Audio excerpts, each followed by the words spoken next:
We're back, Grassroots Fitness, Kevin, Will, here to talk about the side bend and preparing people for Turkish get-up, right? The Turkish get-up, you're gonna come out of this hip bridge, getting out of this laterally flexed spine position under load. So, we got the warm-up on the shoulders, see the previous videos, and we got some of the prep getting out of that hip bridge, that single arm hip bridge, aka the rock star. Let's talk about specific to the demand of the Turkish get-up, getting out of that side flex position. Let's talk about windmills. Kevin, what do you got on the windmills?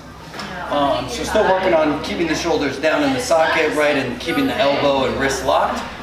What we're going to try to do, guys, right, same hand, it's going to be fully extended, right? So this is the easiest way I break it down with my clients, right, in classes, is put it in the right hand, turn everything to the opposite direction, right? So this is, especially with tight hips, someone with great flexibility might be able to do the true windmill, but we're going to modify it to make sure everyone's getting a good range of motion. So right hand locked out, left leg is bent, my right leg is going to stay straight, right? So when my left leg is bent, I'm going to look at the plate and drag my left hand down the inside of my leg by sticking my hip out and then squeeze my butt up. I know everyone's going to think it's an up and down motion, but what I'm doing is pushing my right hip out as far as I can, and then I'm pulling my body back up with my hips and my hamstrings, right? So 3 to 5, as long as I'm keeping this plate locked above my head, right, I'm not moving that far.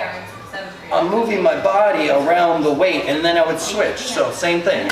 Left arm locked, so everything's facing the right direction, right leg bent, and I'm going to stick my left hip. And you can see the difference already.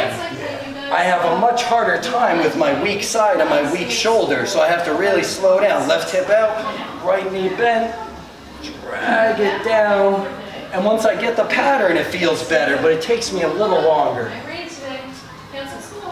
And that's the windmill, right? There's a couple different versions, but it's pretty easy if it's in your right hand.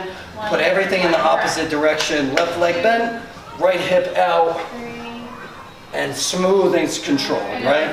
I like that. Obviously, there's a windmill that has this kind of rotational capacity, but this one is directly, functionally getting the client ready for that, pulling out of that side bend, and then getting back down into that side bend. So, coming up, we have the Turkish get-up.